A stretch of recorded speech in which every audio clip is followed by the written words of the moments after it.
It was here, at this wound between worlds, that the corruption was most potent. One by one, haunted by the whispers from below, the people succumbed to madness. Draconic blood sullied the earth and corrupted the creatures that trod upon it.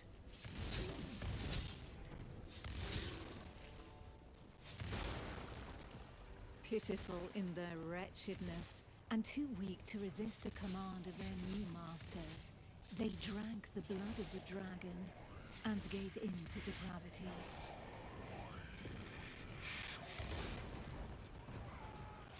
Thus enslaved, they were twisted into ghastly monsters, mockeries, Dragonkin.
Men, women, children, animals, for as many slaves as there were devoted to their cruel masters, just as many grotesque monsters blindly obeyed any order given to them by their dragon lord.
Only the most righteous of souls, guided and supported by the Eternal, were able to resist the corrupting call that led the living to damnation.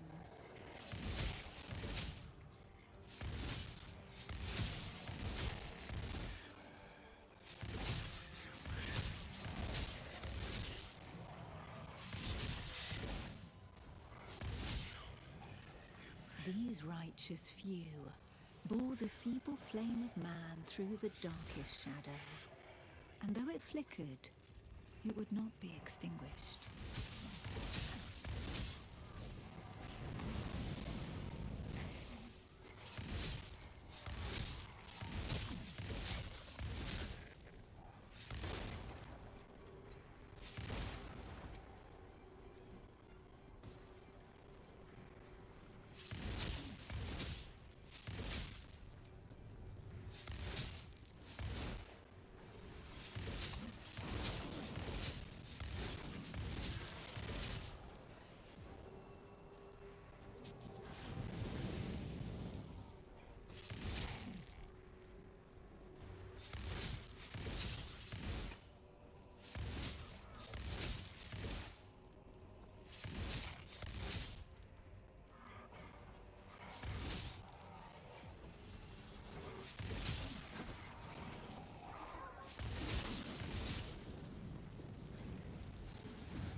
Filled with these fleeting embers of hope, a few brave souls founded an alliance to carve the first breach into draconic defenses.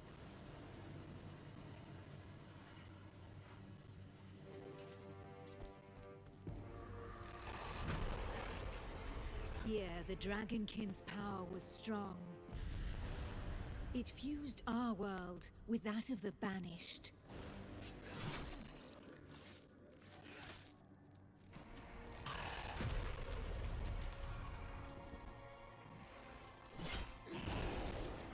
Godefroy of Clairval heroically broke through and shattered their defense barriers.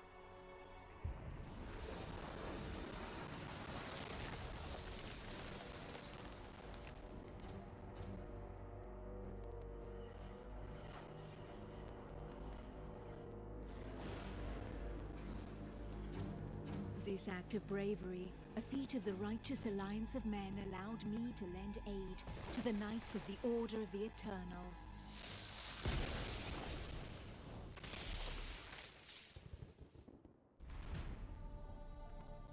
Me, Almantir, Grand Oracle of Pythodurcan, Dragon Blood, a human altered but not consumed by the draconic blood that flows through my veins.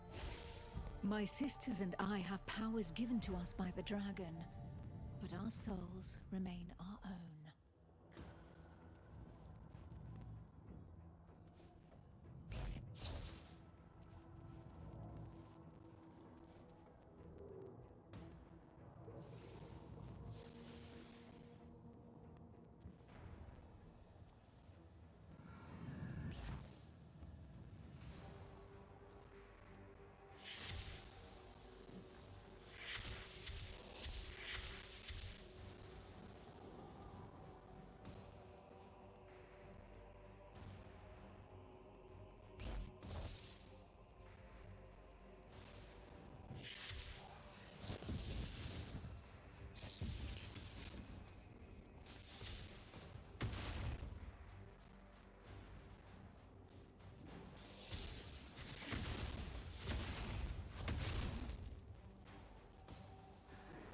Neither Dragonkin nor entirely human, and afforded extraordinary abilities by our forebearers.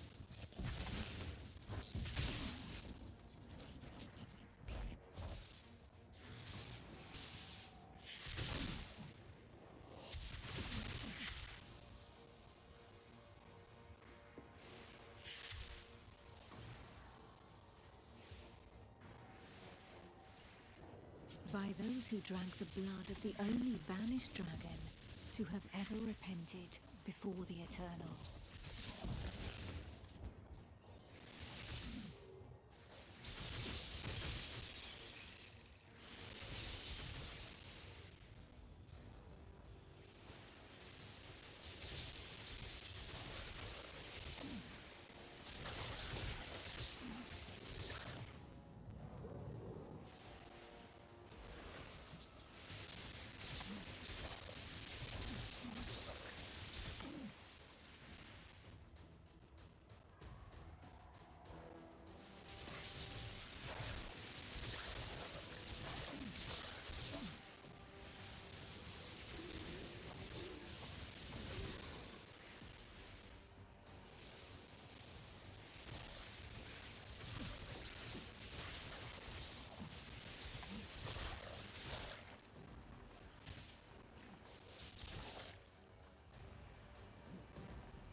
These few drops of draconic blood connected our thoughts to those of the dragons.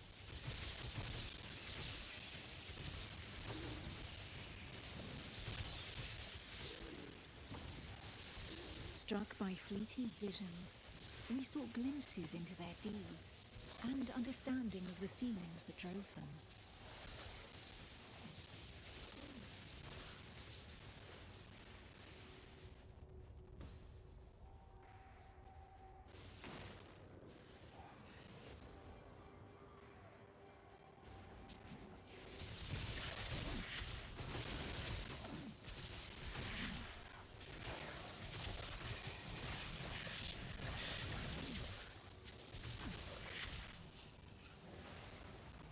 With that understanding came a vulnerability.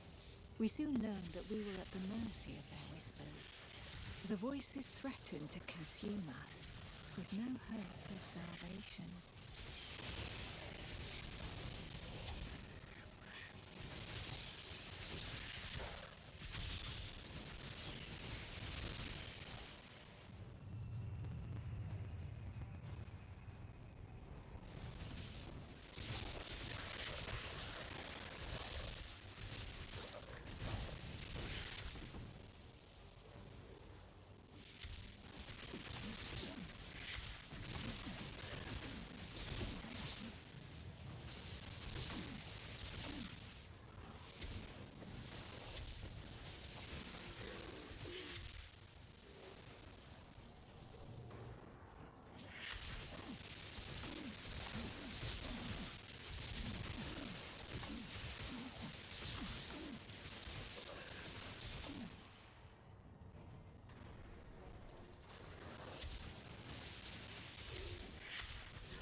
But the formidable link that connected us to the dragons had also awakened something within us.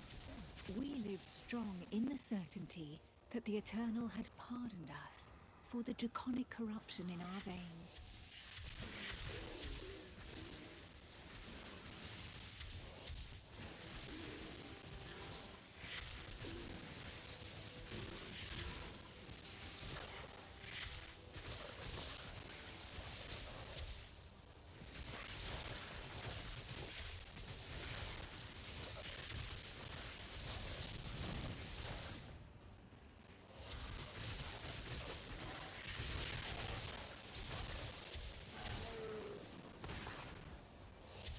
Our civilization fell alongside the blue dragon Dragonkin, forcing us to live amongst men in the city of the Order of the Eternal.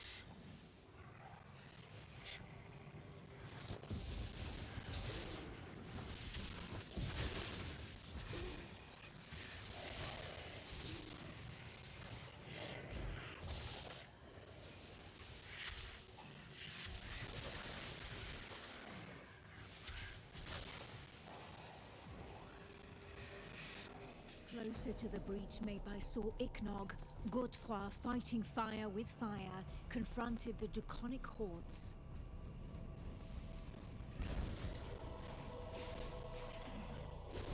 I battled by his side, but my strategy was less direct.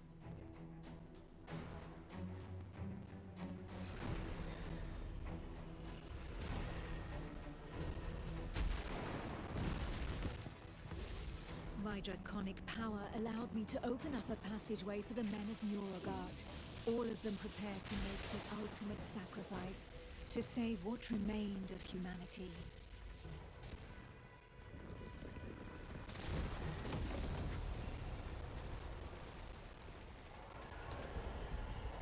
Once this invisible barrier had been breached, they knew that their lives would hang by mere threads. But these warriors from the north cared little for the uncertainties of our plan. A hero's death in the heat of battle with their enemy was the greatest honor that could befall them. Led by the pale dragon blood Harold Trulson, the barbarian fleet had but one objective: to lure the enemy into the open sea and leave the path to the breach vulnerable. If a single vessel reached the coast, then this sacrifice would not have been for naught.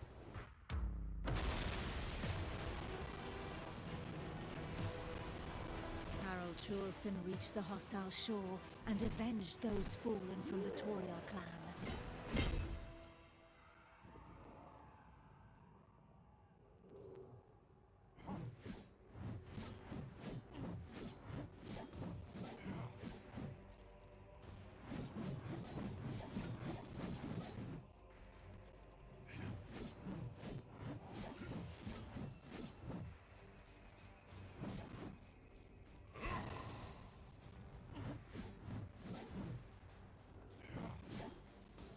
barbarians of Nuragard feared neither pain nor death, and they welcomed violence as they might an old and familiar friend.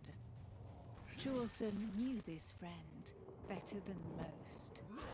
His existence thus far had been one of suffering, of hardening his resolve, and of preparing to endure the worst of torments, without losing the one thing of value every warrior of his clan held dear: his soul. While the Knights of the Order of the Eternal had always been forbidden from making use of dragon's blood, the warriors from the north, staying true to their values, had taken this risk. A select few, highly trained clansmen, risking their lives in the process, had successfully imbibed the pale dragon's blood without succumbing to the corrupting voices. Among them was Chulson. To become a dragon blood barbarian, he paid the ultimate price and cast away a portion of his humanity. In exchange, he received draconic powers that he put to use for the Toriel clan, the Eternal, and humanity at large. And even if all others, from Montesky to Nuragard, recognized the courage and sacrifice of these brave warriors, there was not one that did not also regard them with sincere disgust. While there could be no doubt of their loyalty to Toriel, defender of the Eternal, their bodies, defiled by the dragon as they were, drove the rest of mankind to reject them. Chulson, for his part, cared little for his appearance. What did this matter after all, as long as his soul remained intact?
The pale dragon blood had achieved his goal.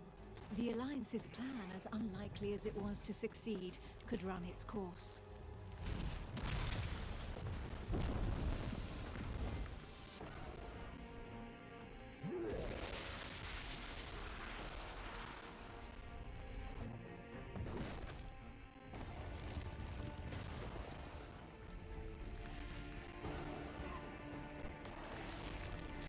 The barbarian waited for the signal that would tell him where to carve a bloody path through enemy defenses and lure the dragons far away from the breach.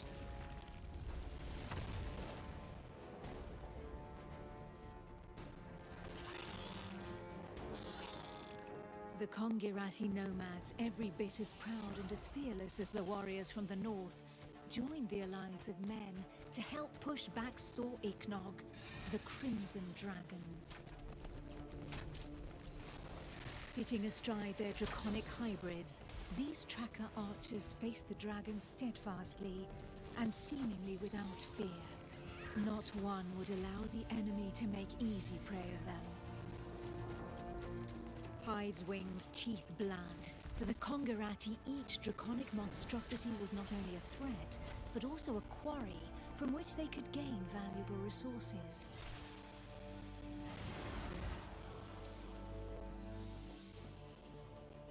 And where others had begged and prayed for divine salvation, these nomads made full use of anything the earth and Providence offered them in order to survive.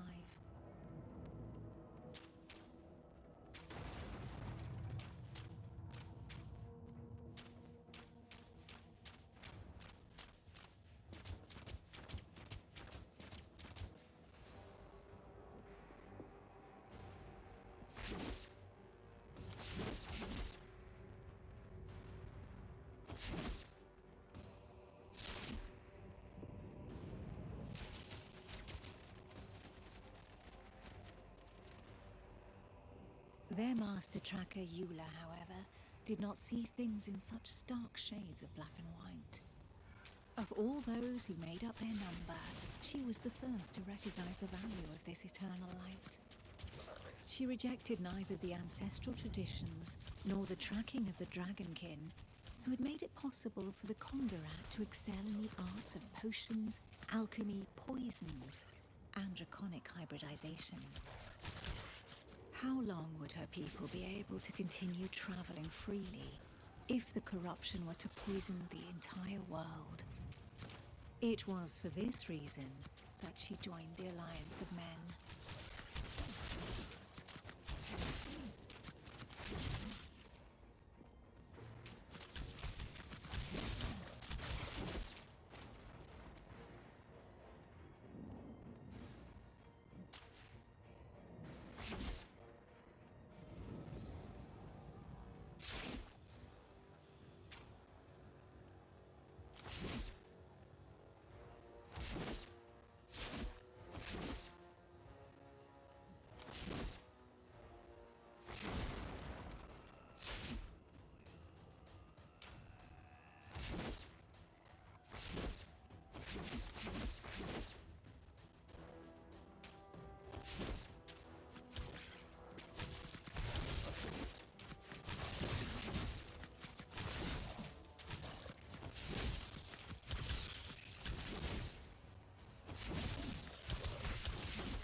To seal this union, the Order of the Eternal entrusted her with one of their most powerful relics, a single, glimmering scale of light.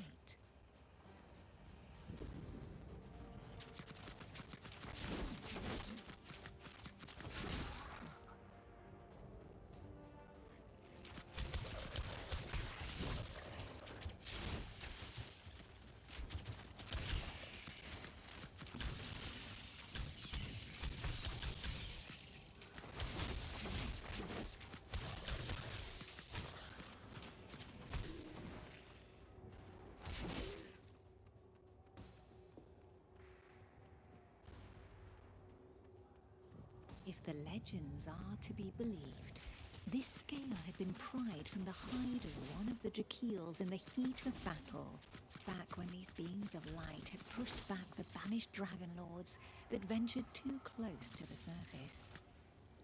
Each champion had one, and the power of their light would be needed to push Sor Iknog back into the shadows.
it was up to Eula, armed with her scale of light, to cast the invocation. She would then know whether she had been right to put her trust in the Order and in joining the Alliance.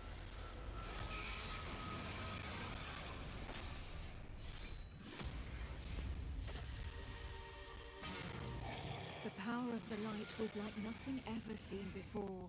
We heard the Dragon Lord howl into our minds, racked with pain and rage.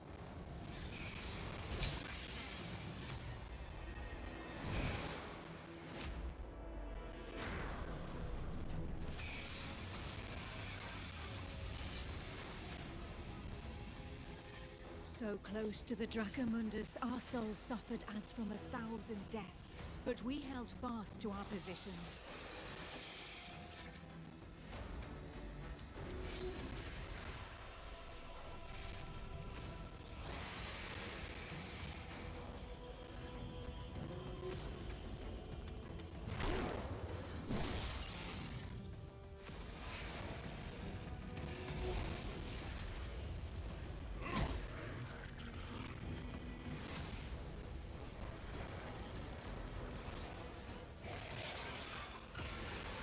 Inch by inch, the divine light pushed the corruption back into the breach, and it was thus that the Banished Lord saw Ignog disappear once more into the shadows, where he would suffer eternal retribution.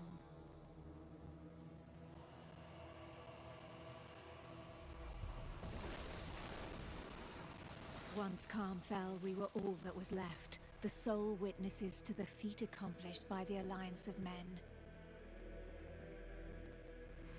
But more than ever, we knew that the taint of draconic depravity still festered in the depths of the abyss, impatient to break free once more. Thus, from the union of men and their allies that stood together in the face of the draconic threat, an elite corps was established within the Order of the Eternal, the Dragon Hunters.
Who knows?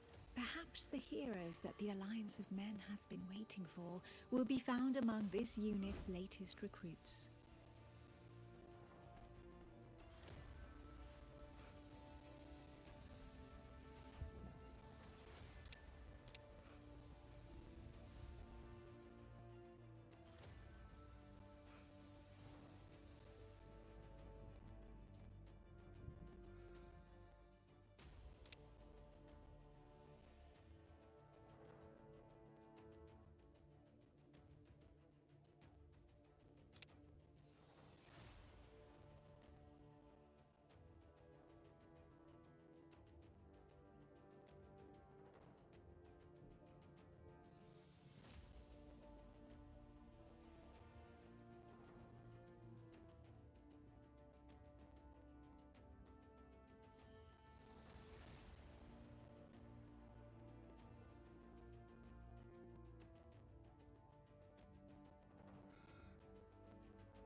Finally, the trail picks up here, and the tracks are still fresh.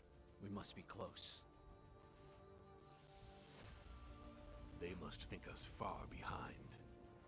As if they could think we'd let them go after they killed one of our own. We'll avenge your brother, Yorn. Have no fear about that. Apprentice, stay close to us and watch your back. Don't let any Dragonkin get the drop on you. There they are. Nicely done, Songka. They seem to have gathered here. So that's why my brother was unable to get away. He was ambushed.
Who knows?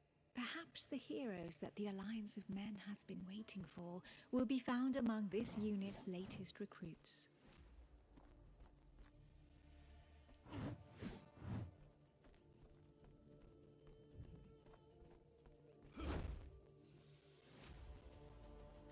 Finally, the trail picks up here, and the tracks are still fresh. We must be close. They must think us far behind. As if they could think we'd let them go after they killed one of our own. We'll avenge your brother, Yorn. Have no fear about that. Apprentice, stay close to us and watch your back.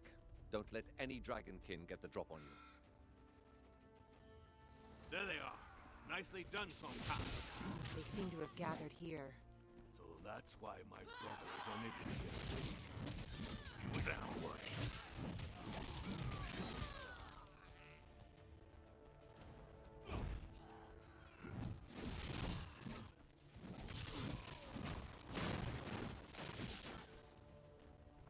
The Dragonkin in the plains are not usually so organized. If they're congregating, plotting ambushes, laying traps, something must surely have changed. Then it's up to us to find out what that is.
a Dragonkin idol, and the ground, it's soaked in dragon's blood. Astria, what could this mean? It's a place of worship. Take cover! Dragonkin! They've come to defend their sanctuary!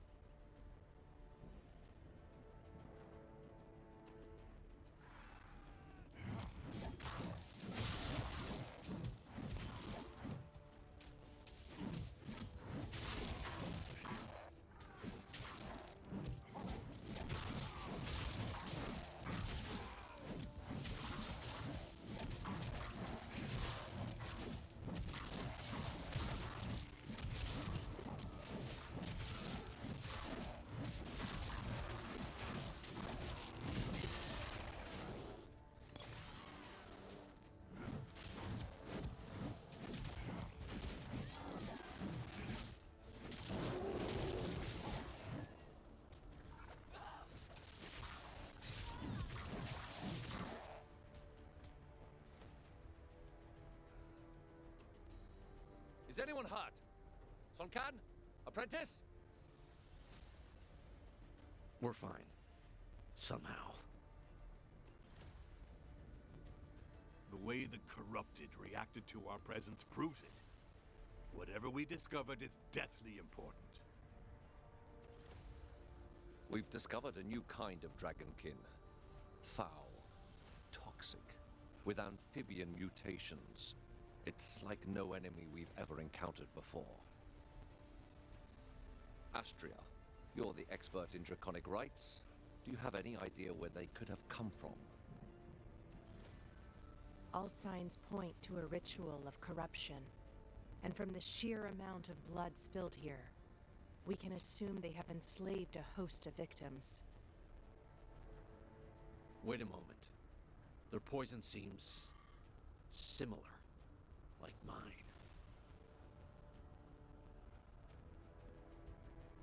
The statue is crafted from black willow. It must be from the Jaxara swamp. My clan's caravans used to stop for supplies there, before passing through your lands. So far from here. Could the Dragonkin have carried this idol all the way across the plains? There would have to be countless adepts among their number if so. We must warn the Council of Monteskai without delay.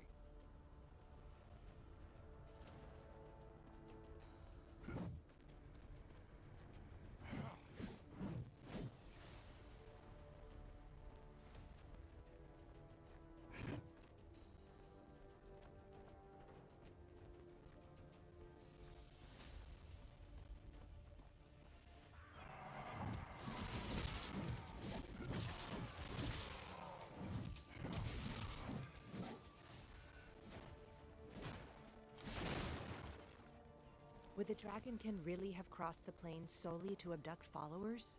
Are you certain, Sonkan? Was it really Black Willow Wood? I am a Kongarati dragon. I would never mistake a plant. This statue is from Jaxara. There's no doubt in my mind. You're right. Every soul in Jaxara may already be twisted into their service. Let us only hope they are not planning to launch an assault on Monteskai.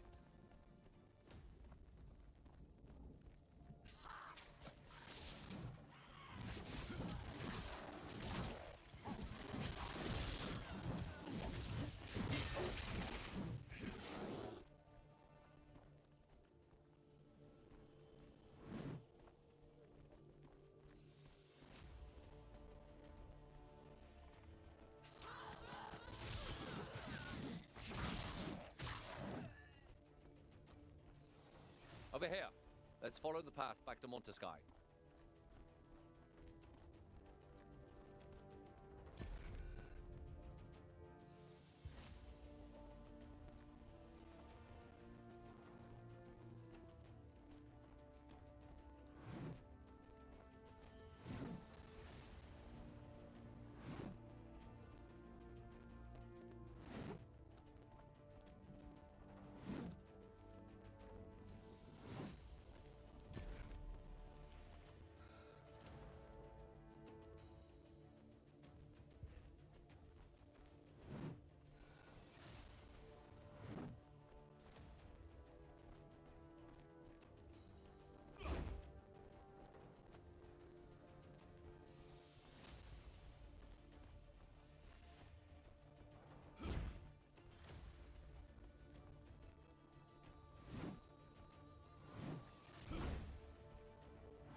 There's not a moment to lose.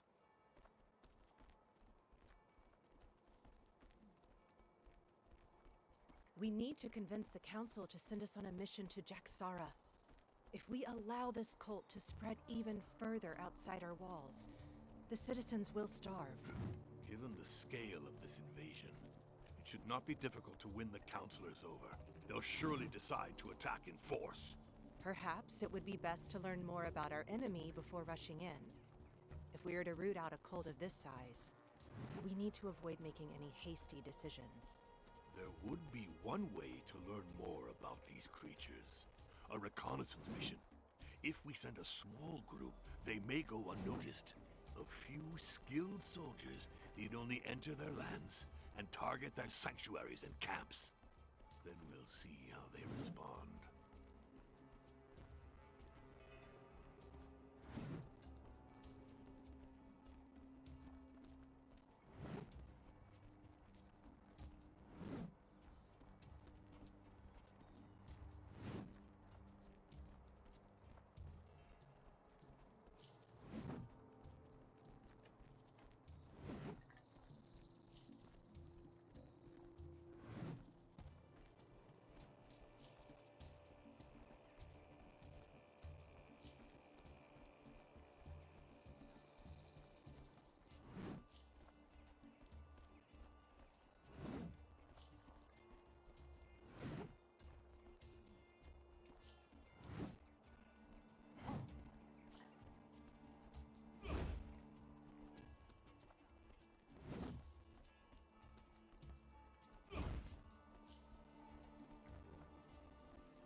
Wait a moment. You're suggesting we all take part in this operation? Of course. I'm not going to be risking my skin on my own.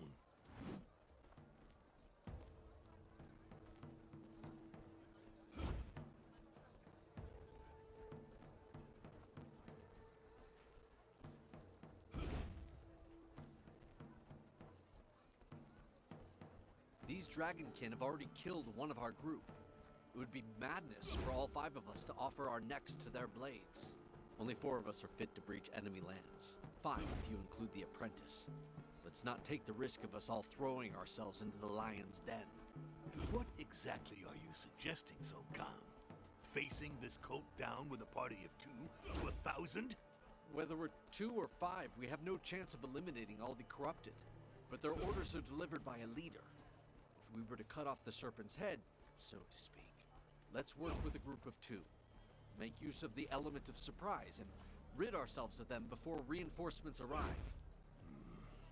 I wonder whether I wouldn't prefer a good old-fashioned melee instead. So be it. The apprentice will accompany Son Kan while we protect the borderlands around the Alliance. The apprentice will gain a bit of experience in the company of a tracker. All that leaves is the accolade, and to make him a dragon hunter officially. Why worry about the formalities, Alric?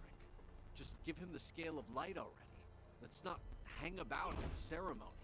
These pledges may mean nothing to you, Nomad, but may I remind you that we are in Montesky, capital of the Order of the Eternal. And it is this order that, if I may say so, leads the Alliance, welcomed you into the city, and protects the scales of light. We have made enough compromises as it is. So, your custom should be respected, to the detriment of our own? Be reasonable, Tracker. Need I remind you that your caravans would no longer exist had we not closed the last gates of the Eternal? If we had truly wanted to be rid of your traditions, it would have happened long ago.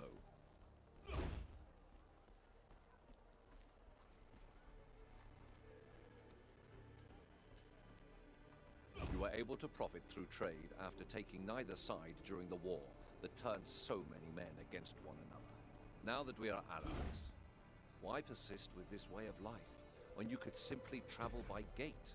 Sooner or later, Tracker, your people will need to change their ways. And who are you to dictate how our ways should change? That's enough, both of you. The War of Men is ended. Do not forget.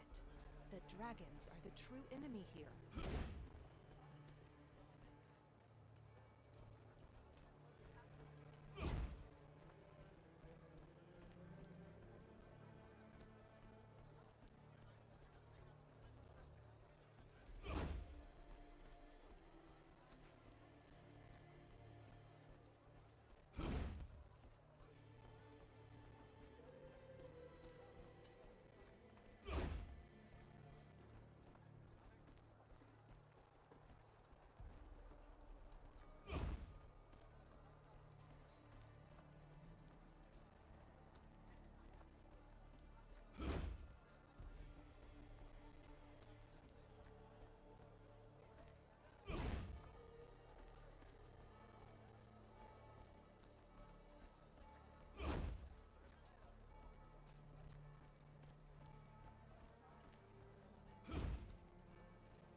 Dragonkin number more than ever.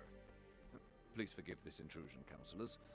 Alas, Grand Tracker, I fear I do not bring the news you are hoping for. Speak, Hunter.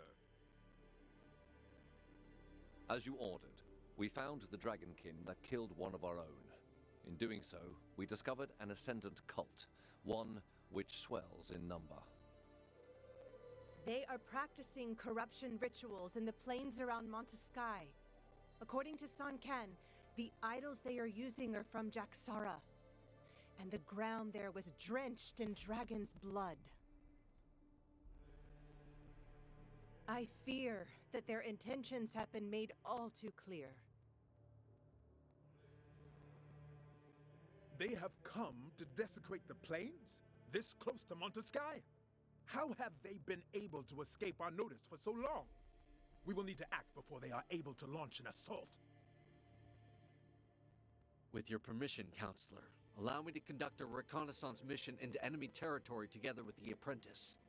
I know these lands well, since the Kongurat used to trade here.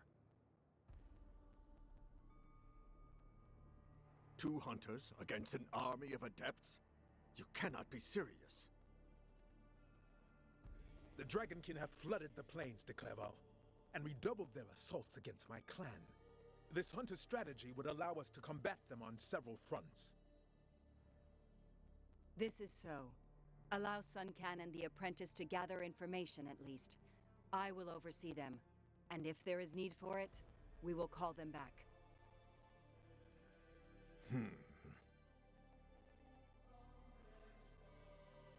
I suggest we put our trust in our hunters, Auspex. And what of the apprentice? He is ready, Auspex. Then your plan will have my support. High Priest Cornelius, proceed with the accolade. Kneel, apprentice. Today, before the Eternal, you commit to our fight against the dragons until they draw their last breath, to hunting those who serve them, to sealing the breaches to their vile prison of Dracomundus forevermore, to ridding humanity of their corruption. As a token of your sacrifice, please take this scale of light. It is a relic of Miriel, the Drakiel who, long ago, managed to banish these ungodly creatures together with the Eternal. It will protect you from the corrupting influence of their voices. Today, it will make you a protector of humanity, a blade of the Eternal, a hunter of dragons. Arise, hunter. Non Draco sit mihi dukes. Let not the dragon guide me.